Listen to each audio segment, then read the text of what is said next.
Apa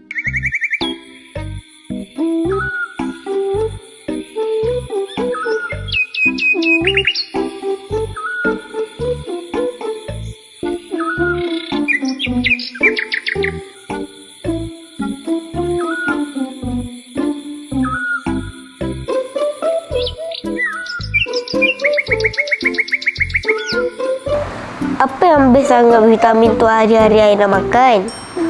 Sebab vitamin tu bagus lah. Adik menjadi lagi fokus, lagi pandai. Yang paling penting, bagus untuk kanak-kanak yang lambat cakap.